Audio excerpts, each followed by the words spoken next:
I'm back! Oh, Bes, pupunta ka ng ibang bansa. Hindi, dito na ako titira sa inyo. Hi, tita!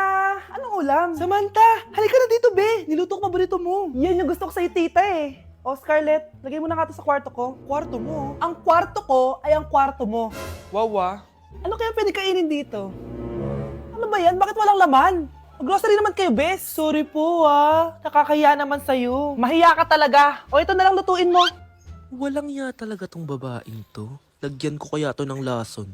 Ay, tita, sobrang lakas uminom niya ni Scarlett. Tapos puro lalaki pa yung mga kasama niya. Aba, humanda talaga sa akin yung babaeng yan. Walang yatong si Samantha. Sinisiraan pa ako sa nanay ko. Bes, kailan ka uuwi? Anong uuwi? Hindi na ako uuwi, Bes. Inampun na ako ni tita. Ay, hindi. Umalis ka na. Ginagawa mo akong katulong dito. Tapos kung ano-ano pa sinasabi mo sa nanay ko. Oh, anak, ba't mo naman pinapaalis si Samantha? Wala namang ginagawa masama yung tao eh. Oo nga, ang bait ko kaya. Kung hindi siya aalis, ako ang aalis. Friendship over na tayo, Samantha.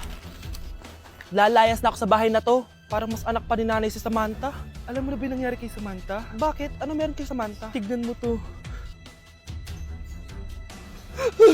Nay! Nay!